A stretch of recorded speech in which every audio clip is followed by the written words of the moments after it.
Hello, my name is Estera. I'm a PhD student at Imperial College London, and I will be presenting some of my work on unusual or atypical ward transfers and their impact on patient outcomes.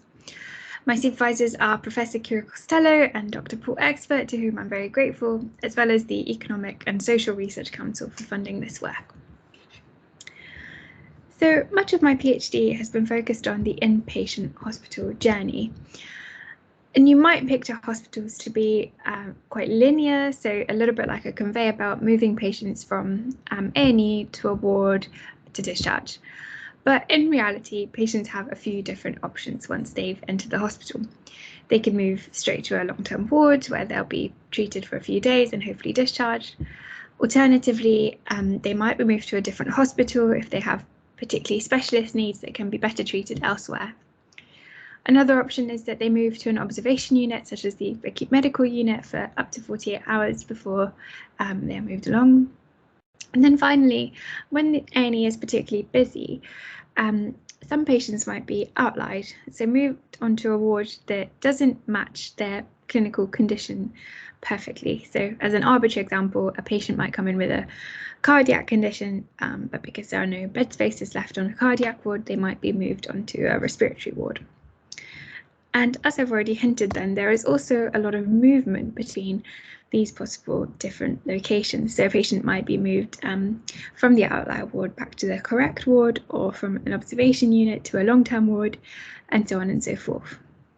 So this can create quite a complex picture of patient movement in the hospital.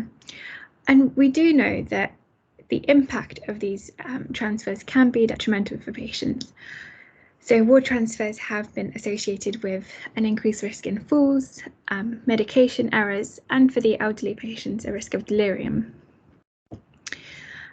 It can also result in handover errors, so communication breakdowns between teams, handing over patients across wards. And some of my own previous work has shown that each additional ward transfer increases the odds of coming into contact with a hospital-acquired infection by about 9%. So it also means that the patient is more likely to catch a hospital infection. And then finally, from a slightly different perspective, others have quantified the effect of being on an outlier ward. And this has been associated with a whole host of negative outcomes for the patient, although length of stay is particularly well established. And these types of studies don't necessarily take into account the patient movement of other wards up to and beyond the outlier ward, but have looked specifically at this exposure of being placed on a clinically inappropriate ward. So these represent two slightly different approaches to studying patient movement, but both of them in isolation don't take into account that actually ward transfers happen for various reasons, and that might impact patient outcomes differently, and also with various frequencies. So some of these wards are really used to sharing patients, and the teams are used to moving patients through the physical spaces and conducting handovers, and some will be far less frequent. So whilst taking each additional ward transfer into account, like many studies have, captures the whole patient trajectory, it doesn't take into account these possible various heterogeneities between ward transfers. On the other hand, looking just at outlier patients looks at this exposure, but doesn't take into account the patient movement up to or beyond the outlier ward. So our aim was really to understand the differential impact of three different types of ward transfers on some key patient outcomes by trying to combine these two approaches. So I'll now just take you through some definitions of my three types of patient transfers. And to do that, I have to, first of all, explain how I was assigned a ward specialty, because the definitions really hang on what the ward was used for. So I first of all aggregated patient specialties by ward by using the last specialty assigned to each patient in their final episode of care. And I then selected the top specialties per ward using the Herfindahl index, which captures the most representative specialties per ward. And then that allowed me to define routine transfers.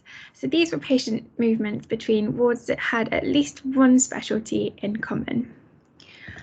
On the contrary, atypical transfers were movements between wards that shared no overlapping specialties.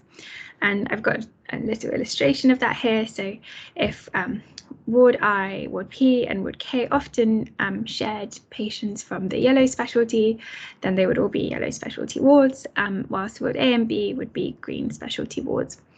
And when a green patient moved onto a yellow ward or vice versa, that would be defined as an atypical transfer. And then finally, because I looked at a hospital trust, which comprised 3 different hospital sites, I also considered site transfers as a different exposure where the start ward and the end ward were in a different hospital site. Okay, moving on to some of the statistical analysis. The type of data I used was all completely routinely collected data, so from electronic health records spanning 3 years of admissions up to just before the COVID-19 pandemic. So this is not capturing COVID data. The population was subsetted to emergency or non-elective inpatients who experienced at least 1 intra-hospital transfer. So that meant that the minimum exposure was at least 1 ward transfer for everyone in the study. The outcomes I looked at were length of stay, readmission, and mortality, and these were modelled slightly differently. So because length of stay is very skewed, we used a gamma GLM with a log link, whilst for the binary outcomes, we used a logistic regression. And I also just wanted to take you through some of the confounders that we considered in the study. And I've used atypical transfers and length of stay as a focal relationship just for time, because the set of confounders was quite similar for all these different outcomes. And really what I wanted to highlight is that we really try to take into account the patient severity level and adjust for that in the model. So we included the primary diagnosis count, so that's a proxy for multimorbidity, patients who came into the hospital with multiple conditions, Elix-Hauser comorbidities, and also procedures including minor, intermediate, and major surgery, and also ICU admission. So all of these variables were really trying to take into account varying levels of severity for the patient condition. And the reason we wanted to do that was because it could be that the more complex patients that move between these unusual combinations of wards were also more sick and had more more primary diagnosis counts, more Elix-Hauser comorbidities, and therefore more likely to have extended length of stay. So we adjusted for that in the model to hopefully remove the effect of that confounder. Okay, so moving on to some of the results. Of the 55,000 or so patient spells that were admitted during the study period, just under 13% experienced at least 1 atypical transfer. And this diagram here, it's a chord diagram, and it visualizes all the atypical transfers in one site as an example. So this outer track here, with all of these different colored segments, each color represents a ward, and the links between the wards represent the number of patients moving between these different wards. And the label here is the patient specialty assigned through that data-driven specialty definition. And I'm just going to take you through some examples. So you can see one quite thick link here between the general medicine, geriatric medicine, and respiratory medicine ward moving to a gynecology ward.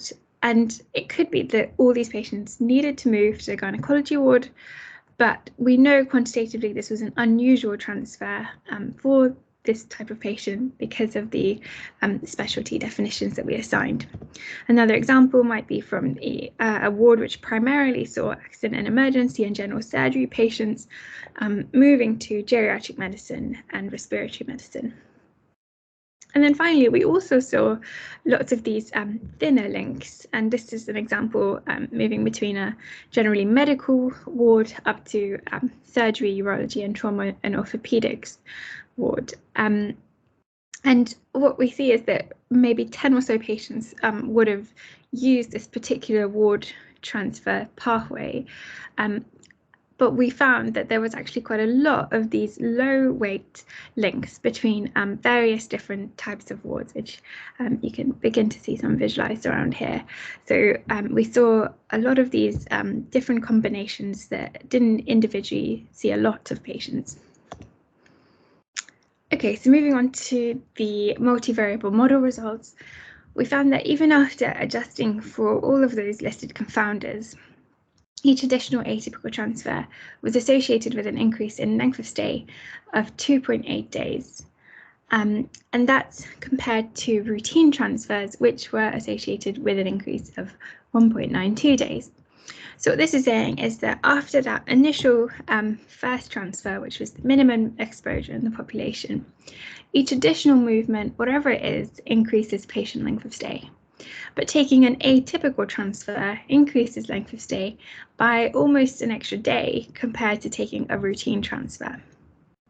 We also saw that site transfers increase length of stay. They actually had the largest effect size, but because these patients are likely moving to a different hospital site to receive more specialist care, that is to be expected. We did not find an association between atypical transfers and mortality or 30-day readmission, but interestingly, we did see that site transfers were also associated with a lower odds of mortality. So that suggests that the model of moving patients to these more specialist wards and different hospital sites is beneficial for their survival. Okay, so to conclude, what our findings show is that there is a group of patients that don't quite fit the mold of the hospital. So whilst more routine patients can fit into these services or groups of services that commonly share patients, atypical patients don't quite fit into those, and they bounce around between unusual combinations of wards. And we don't know the reasons why that is. It might be due to lack of bed spaces that these patients are taking atypical transfers, or it might be that they have an unusual cluster of co-occurring needs. And either way, both of these show some interesting results. So if it's the first case where there are lack of bed spaces, then it does show that putting patients on inappropriate wards is contributing to this vicious cycle of patients staying longer in hospital and therefore taking up more bed spaces for longer, and potentially leading to, again, other patients not having access to those correct specialty beds. Alternatively, if it's that patients who are taking atypical transfers have these unusual set of co-occurring needs, we might need more information about what those are in order to better provide services in the hospital that might be able to treat that particular type of patient. So our next step is to explore some of the causes of atypical transfer, and we are aiming to conduct some qualitative interviews with hospital staff to begin to understand some of the possible causal mechanisms behind these types of transfers, and then hopefully develop strategies to reduce their frequency. But what this study does is show a first step in, first of all, identifying these types of patients using routinely collected data, which is readily reproducible, but also quantifies the effect size of atypical transfers on length of stay. Well, thank you so much for listening, and please do get in touch if you have any questions or thoughts or anything you would like to say. I'd be really interested to talk to you. And do watch out for the paper, which should be available on medRxiv soon. And also, if you are interested in patient movement, I've also put a link up to my previous paper about ward transfers and infection. Thank you so much.